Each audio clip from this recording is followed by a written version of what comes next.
C'est vraiment un truc de fou qu'on a vécu là. Et on avait ce truc de c'est le match de notre carrière, de notre vie à tous. Et c'est vrai qu'il y a un discours de Cédric qui m'avait particulièrement touché. Le coach a dansé. Donc non, franchement, c'était très très fort. Tu peux mettre un bon 3 heures s'il y a du monde. Allez, Ah oui. 2h30, 3 heures, ouais. Là, on a mis 5h30. On a mis 5h30 de l'aéroport au Palais du Peuple en centre-ville. C'est toute cette joie que j'adore dans mon peuple, dans le peuple congolais, c'est ça. C'est en fait, on va toujours mettre de la joie partout, on va toujours mettre de l'humour partout, de la provocation. Et c'est tout ça qu'on a vu pendant tout le trajet jusqu'au Palais du Peuple, c'était que ça. Bonjour à tous, bienvenue sur Capté. Après plus de 50 ans d'absence, la République démocratique du Congo est de retour dans une Coupe du Monde. Les Léopards se sont qualifiés lors du dernier barrage face à la Jamaïque. S'en est suivi des scènes de joie folles et une parade monumentale à Kinshasa avec le peuple congolais. Avec des émotions dingues du Mexique jusqu'en RDC. Ancien joueur du FC Nantes, taulier de la sélection, Samuel Mutusami raconte de l'intérieur des coulisses de l'exploit. C'est parti, mais juste avant, comme toujours, n'hésite pas à t'abonner à cette chaîne qui grandit petit à petit et n'hésite pas évidemment à liker cette vidéo si elle t'a plu. Bon entretien. Déjà, comment ça va? Enfin, tu remis tes émotions, t'es comment là? On est Ouais. quoi? J plus 4 de la qualif? Ouais, non, ça va, ça va. Je suis un peu fatigué, des émotions, etc., mais du voyage. Mais ça va, on est au top là. Est-ce que bêtement, des fois dans la journée, tu souris parce que voilà, t'es content de ce que tu viens de vivre? Oui, Ouais. oui, totalement. Ouais. De temps en temps, comme ça, j'y pense et je suis content. Donc c'est vraiment un truc de fou qu'on a vécu là. Alors, il y a beaucoup de choses évidemment à raconter de ce qui vient de se passer, mais quel flash tu me choisis en premier? Le premier flash qui te vient pour évoquer cette séquence incroyable de la qualification pour la Coupe du Monde de la RDC.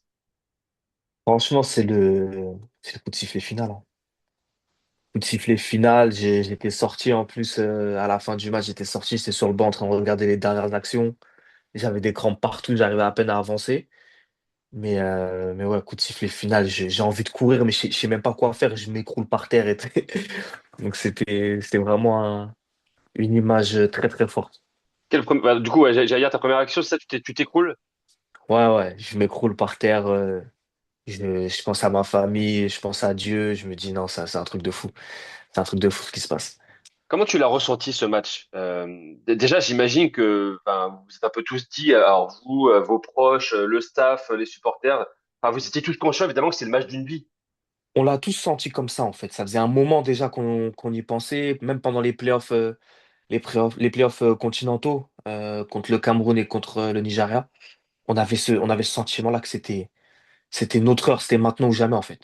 C'était maintenant ou jamais.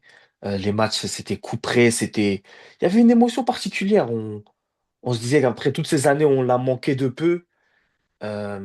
C'était assez en fait. Ça y est, ça suffit. Maintenant, c'est notre tour.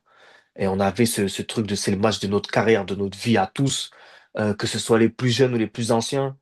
C'est la même chose en fait. C'est ce match-là qui va changer nos vies.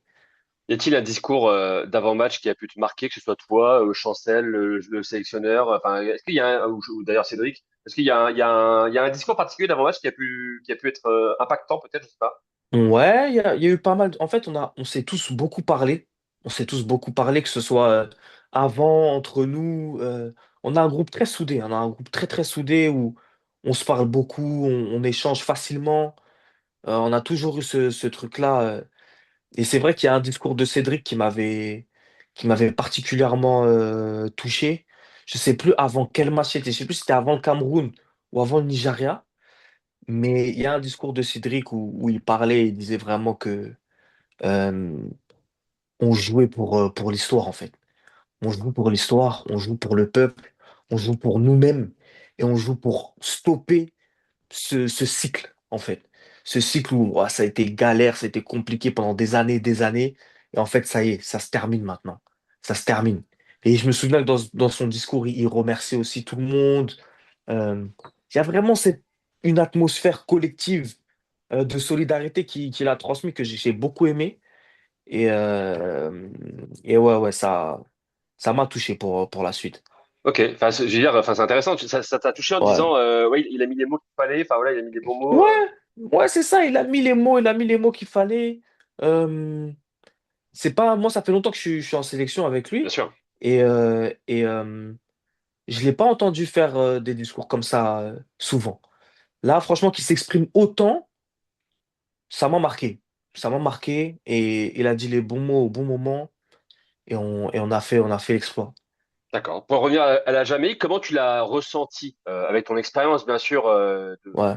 de club et en sélection, bien sûr. Comment tu l'as ressenti? T'as senti beaucoup de pression ou à 0-0, fin du temps réglementaire, t'as senti que bon, il y avait eu des doutes ou t'as jamais eu de doute?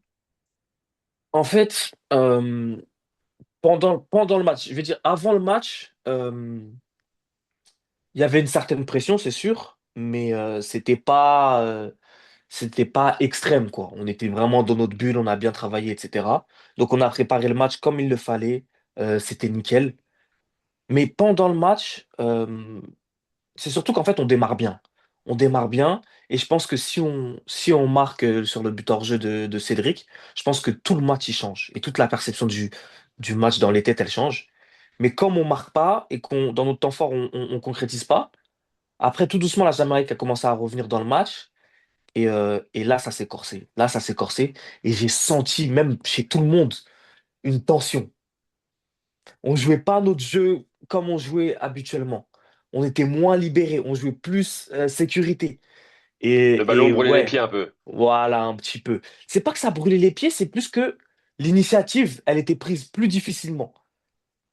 Et donc ça sécurisait les passes. Voilà, parfois, bon, j'y vais. Non, en fait, non, je reviens en avance, en arrière, pardon. Je sécurise. Donc voilà, c'était un peu plus comme ça. Et on a senti la pression. On a senti la pression. Pendant le match, on sentait la tension. Les efforts étaient plus difficiles. Après, c'est vrai qu'il y avait aussi l'altitude qui a joué. Donc, quand tu rajoutes le stress, la tension à l'altitude, je pense qu'il y a aussi un petit manque d'énergie, un petit manque d'oxygène. Je pense que ça a joué aussi, honnêtement. Mais ouais, j'ai senti pas mal de tension, faut dire la vérité. Jusqu'à ce coup de pied arrêté, ce corner, je crois d'ailleurs. Bon, ouais, c'est ça, c'est ça. Donc, corner. Qu'est-ce que tu vois de tes yeux là, sur cette phase-là? Ouais, là, moi, à ce moment-là, je suis un peu en retrait. Je suis à la récup aux abords de la surface. Super bien tiré, au bon endroit. Je vois Axel Donzebe qui coupe. Il la touche, but. Libération. Mais moi, dans ma tête, je n'étais pas encore libéré, hein. Je n'étais pas libéré. Je dis à tout le monde, les gars, tout le monde reste concentré et tout. Pendant qu'on célébrait le but, j'étais directement focus sur la suite. Donc, c'est vraiment à la fin du match qu'on a eu la libération. Je vois. Est-ce que alors il y a évidemment des vidéos quand on est sur les réseaux sociaux, mais cet après-match, oui, à quel point t'as senti un bonheur absolu finalement de tout le monde? Ouais. Ouais, non, c'est ça. On a senti une libération, un poids qui se levait, une joie, de l'émotion. J'ai tout vu, moi, pendant la célébration. J'ai vu des larmes, j'ai vu des cris de joie, j'ai vu des gens tomber par terre, j'ai vu des gens aller dans le public. Voilà, ça s'est dispersé de partout. Après, on s'est réunis encore une fois. Moi, il y avait ma mère et ma sœur dans les tribunes. J'ai essayé d'aller les voir tout de suite. Donc, non, franchement, c'était extraordinaire. Dans le vestiaire aussi, on a dansé, on a chanté, on a appelé nos familles en même temps. C'était vraiment la joie totale. Le coach a dansé. Donc, non, franchement, c'était très, très fort. Très, très fort. C'était une de mes questions un peu secondaire, bien sûr. Quand tu vois le coach de Ouais. sabre se mettre à danser là, ça. Ouais, ça nous a fait rire. Il s'est lâché. On a senti aussi que le coach, il était libéré. C'est toutes ces années de travail. Euh, pour ceux qui sont en sélection depuis longtemps, c'est aussi des années de déception aussi qui ont eu lieu. Donc, c'est tout ce mix entre les nouveaux, les anciens, le nouveau staff, qui est là maintenant depuis 3 ans qu'on travaille. C'est toutes ces choses-là qui sont réunies et ça a créé des émotions folles, pour la libération, quoi. On prend Voilà. l'avion jusqu'à Kinshasa. Pareil, j'ai envie de te poser le même genre de question, mais si tu fermes les yeux, quel flash te vient tout de suite de cette parade un petit peu? Déjà, vous avez fait quoi? Vous avez fait un chemin de long de. En fait, on a fait le chemin de l'aéroport jusqu'au Palais du Peuple, là où le président avait organisé une certaine réception avec les supporters, etc.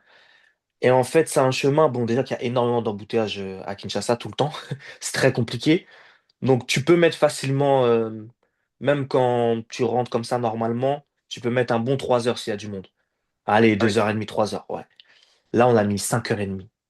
On a mis 5h30 de l'aéroport au Palais du Peuple en centre-ville. Donc, c'était très, très éprouvant. Mais c'était extraordinaire. C'était extraordinaire. Vraiment.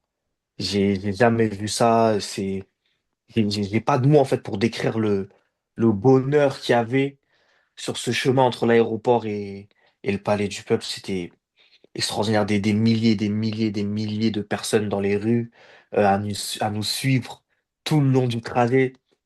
Non, c'est extraordinaire. Extraordinaire. Pour dire à ceux qui sont pas habitués à Kinshasa et les RDC, dont moi d'ailleurs, combien de kilomètres environ entre l'aéroport et le palais?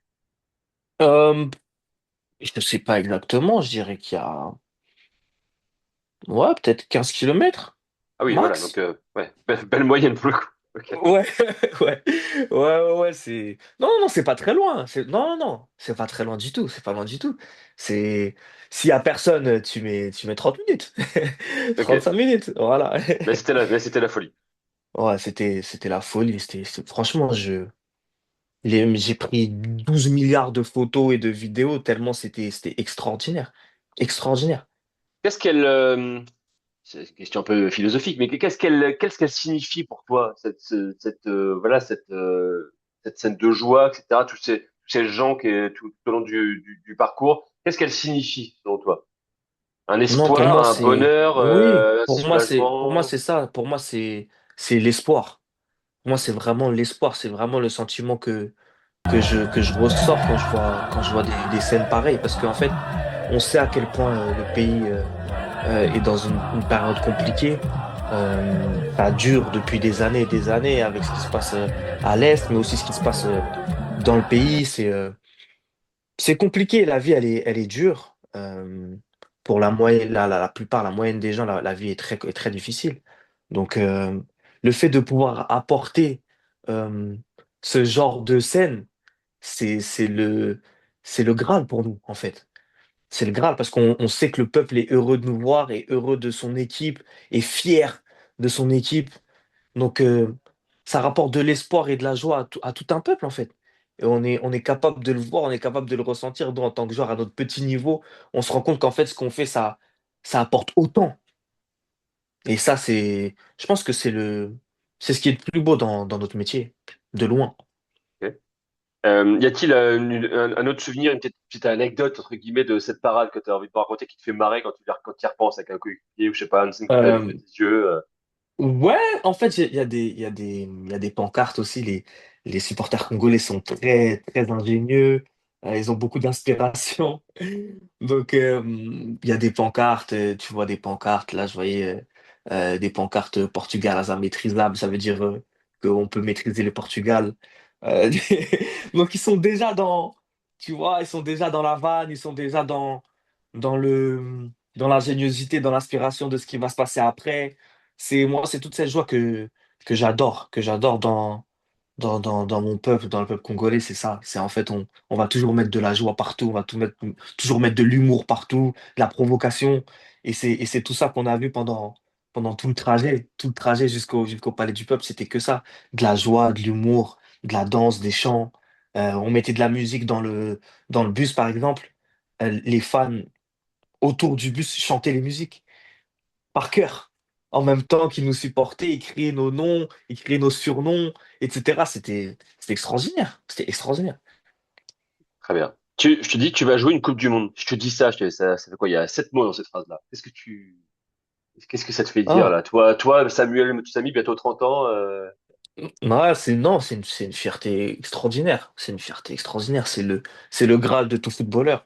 Un joueur qui joue la Ligue des Champions tous les ans, qui joue dans les top clubs, euh, qui fait des top matchs tous les week-ends.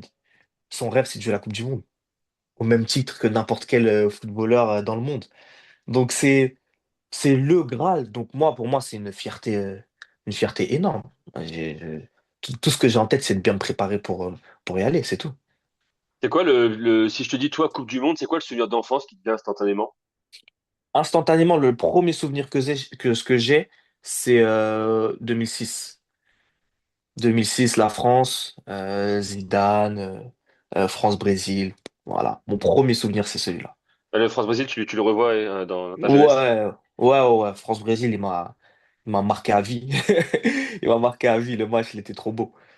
Avec, ah ouais, ouais, à ce point-là. Et avec Ouais, ce ouais. groupe, du coup, le Portugal, voilà, vous allez les maîtriser, du coup, comme disaient les Congolais, c'est ça, hein? Bon, ça, ça c'est autre chose. Ça, c'est autre chose. Mais déjà, c'est beau de pouvoir voir des matchs pareils. Encore une fois, on va essayer de faire des exploits, c'est tout, hein. On est prêt pour ça.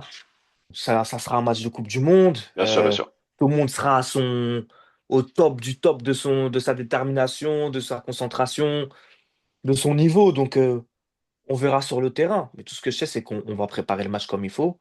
On va préparer les matchs comme il faut pour faire des résultats. On n'y va pas pour faire figuration. Loin de là. J'espère que cette interview t'a plu. N'hésite pas évidemment à t'abonner à la chaîne YouTube de Capté et à nous suivre sur tous nos réseaux sociaux, TikTok, Instagram, etc. etc. On est là. À bientôt.